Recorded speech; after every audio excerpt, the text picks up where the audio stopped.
Lauren Westafer. I use she, her pronouns. I'm from UMass Bay State in Western Massachusetts, where I am an assistant professor of emergency medicine and the research fellowship director. And I built my career on social media, starting as a med student, unintentionally, joined for SAEM, started blogging, started a podcast, core content, emergency medicine, back before podcasts were really much of a thing. There was like MCRED and emergency medicine cases, and somehow devolved into becoming a nerd and becoming a researcher.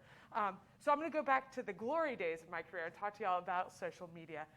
Especially in the post-COVID world, it's been really important for getting to know our applicants and getting to know people, but also discovering things about programs.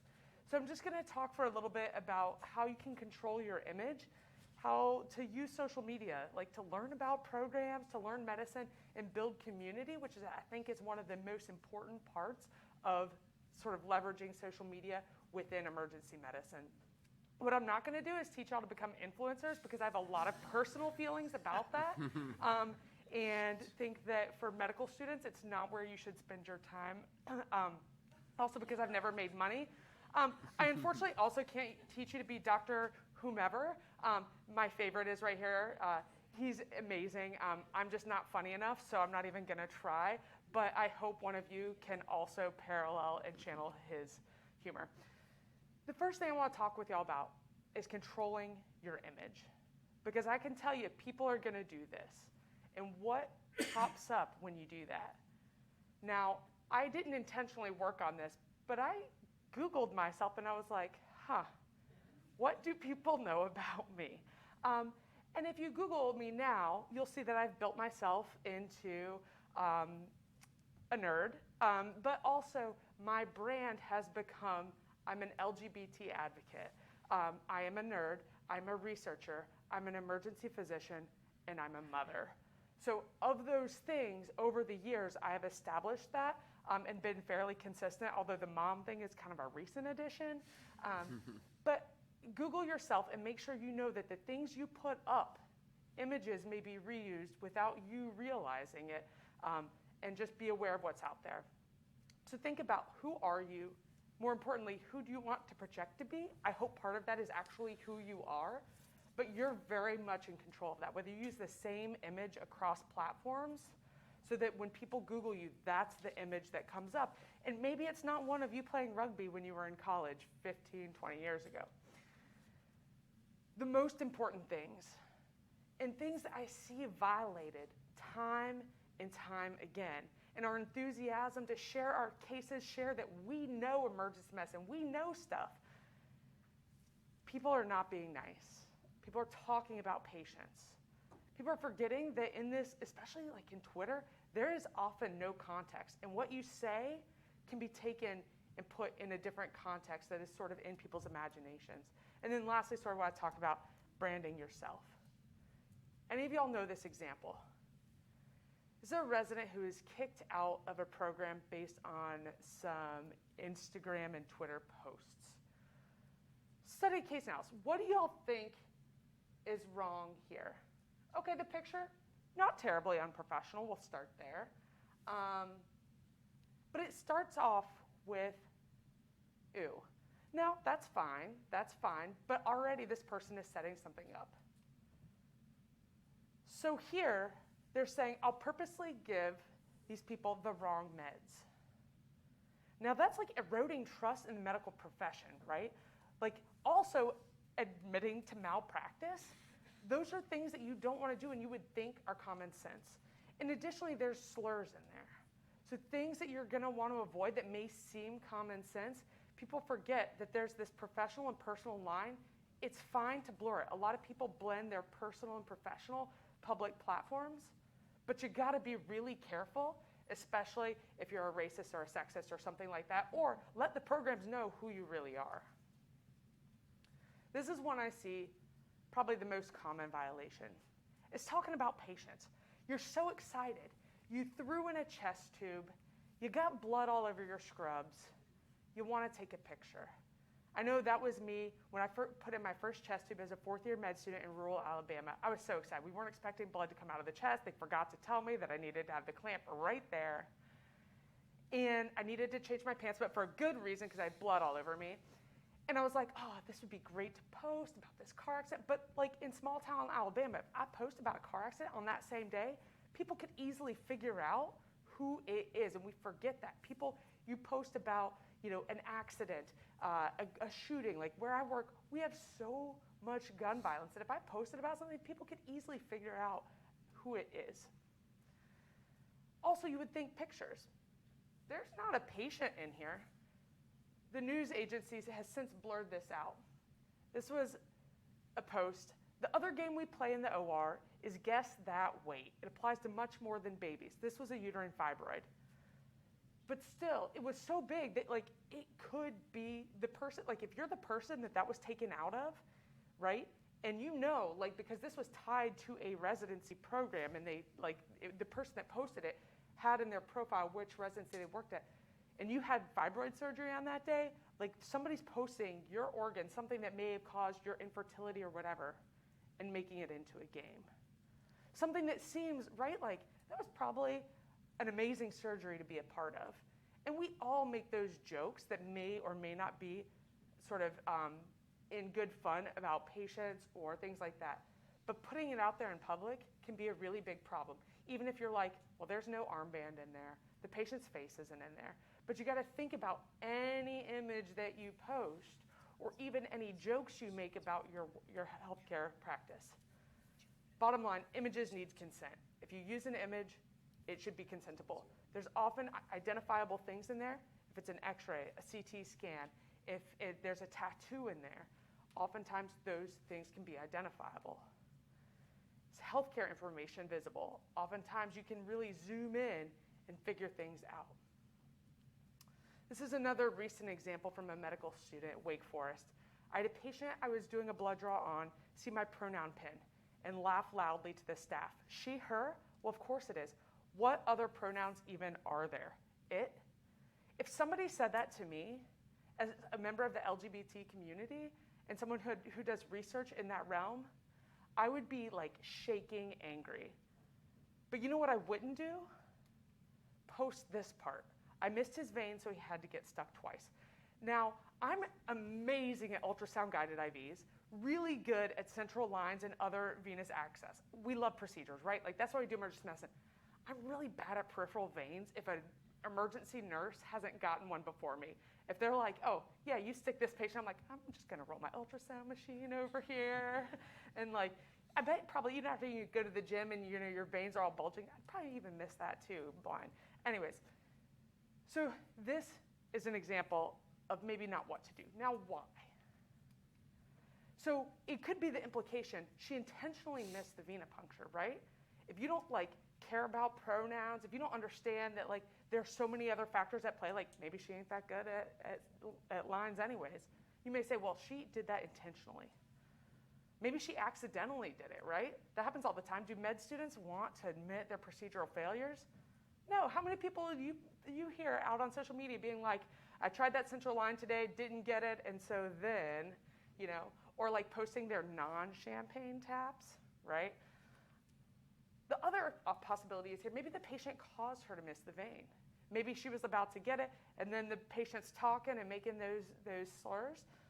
So that could happen as well. Bottom line is you want to be careful when you talk about patient scenarios, when you post any pictures, when you talk about specific cases. I have a very clear rule. I've posted and blogged a lot about different cases. My number one rule, not on the same day. Oftentimes, I'll compose a tweet or do something, put it in my drafts folder. I make myself think on it. It just can't be on the same day. Also, the scenario can't be identified. Mass casualty? Empty trauma bay strewn with blood and whatever. Think about the family that is going to be seeing that. Think about those things. And then I fib on non-important parts of the case, right? I'm not posting for my own personal glory. I'm posting because I think there's a learning pearl there or some sort of teaching pearl. And so I fib what other parts aren't important. Is gender important? Maybe not. I'll swap it. Age? I'm not going to say an exact age, or maybe I'm going to say an exact age and I'm going to fib the decade a little bit or how many months the kid is. I'm just going to change some of those things. so that it can't be identifiable. It morphs into either a combination of cases or some sort of fiction that just still teaches whatever pearl it was. Other thing, whoever's interviewing you, whoever's hiring you for a job, their version of professionalism may be different than yours or what is commonly accepted. This is from a 2017 article. You probably can't read this, but what the article says is potentially objectionable content. Talking about same-sex marriage. This is 2017. This was like a year after I married my wife, 2 years after it became legal federally. But they're saying that this is unprofessional. And so some people may say like, oh yeah, like obviously posting a picture of a patient without consent, like that's objectionable. Other people will have very stringent definitions, right? There's so much cultural stuff that's maybe racist, that may be, like the hairstyling, right? People get so ingrained in some of the way that we've structured culture and our expectations, whether it's gendered expectation, men wear suits, women wear skirts and dresses. What about non-binary people? Where is that in the dress code for board exams and things like that? These are so built in, but you may need to realize there's times when it's okay to step out. So for example, I tweeted about that. It was really important to me. So I posted my non-professional content from my wedding, but just know that you may be putting yourself out on a limb there, but there's still times to speak up if it has to do with your rights for religion or sexual orientation, gender identity, all of those things. Again, difference of unprofessional to professional. There are things that are obviously in the middle, whether it's weapons, alcohol or tobacco in hand. I know my residency program got together last night. We had drinks and things like that. It was great, but like we're not going out and taking pictures of us, going and getting wild, but maybe there's like a beverage in my chair's hand. So what? Some people may have views on that, so maybe we don't post some of those things. And then there's stuff that's like clearly unprofessional. Also, just learn medicine. That's what the great thing about social media is there for. You can share what you find is helpful. You can follow conference hashtags and really learn some good medicine there as well. Lastly, you can build community. Just engage with other people. It's how I've met some of my best friends and how I probably got my residency and even a couple NIH grants. So you can tag people and retweet. So this is a network that was published looking at critical care medicine and COVID-19 influencers. And so there's me, and these are some of my collaborators, Jeremy Faust, the guy I podcast with, and the guy who runs Skeptic's Guide to Emergency Medicine, who I am also on their team. Also, people I've learned a lot from. Seth Truger, who is a digital editor at JAMA Network Open, and a guy who started EM Basic a long time ago. Also how I met some of my best friends. Jeremy Faust was a bridesman at my wedding. Sorry, there were no grooms at my wedding, obviously. And then this is my first kid with Ken Milne. So it can really not only help your professional experiences, but also this is how I met my best friends. I met Jeremy Faust on Twitter. I met Ken Milne on Twitter as well. And this is just another example of the emergency medicine community. This is a digital community, but can also, as I demonstrate, become a real community. If you have any questions, feel free, reach out, Twitter, or email me. Happy to take any questions. And this, the QR code here, it just takes you to an article about sort of social media and professionalism, if y'all have any questions or interest in that. Yeah.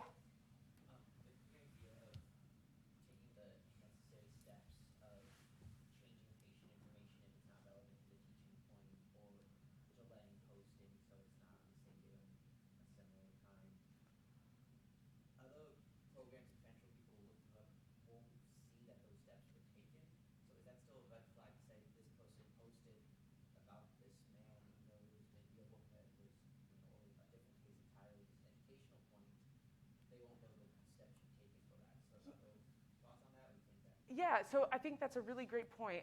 Now, y'all are so lucky. Y'all have like Twitter threads that weren't a thing back in the day. So I would just thread it and then put an asterisk, details have been altered or whatever. Just something to disclose that, because you're right, there are people that will hop on, right? Like we are in a culture where people will hop on for whatever reason. people just want to be anti or pro something at certain times. And so you're right. So I would probably just flag it as that, an asterisk or something like that, to say details have been altered for privacy or something like that.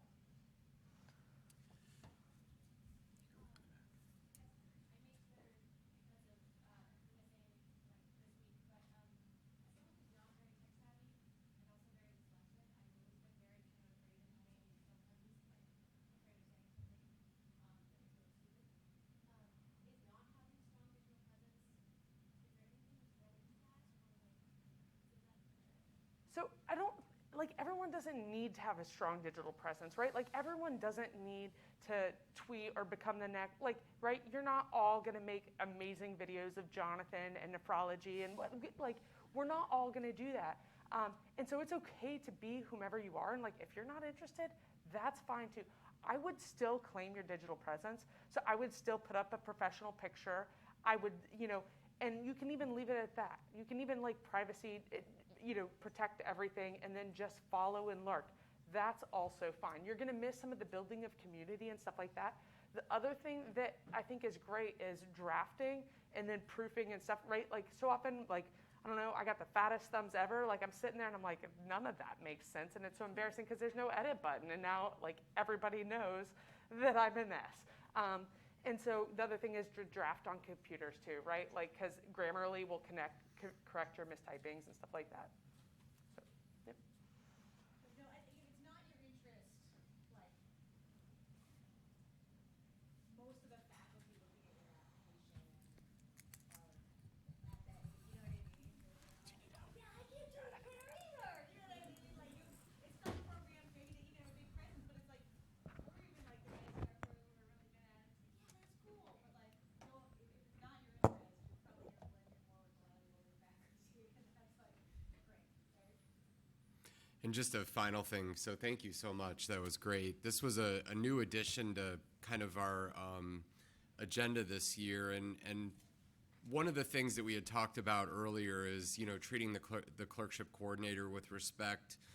One of the reasons we wanted to add this is tweeting about programs that you've interviewed at, or your thoughts about things like that is a big pitfall that's kind of a new thing. So, and you will, I think a lot of times you'll get your social media account glanced at by a program that you're interviewing at. So these are great pearls that we're really happy that Lauren was able to bring us. So let's give her a round of applause.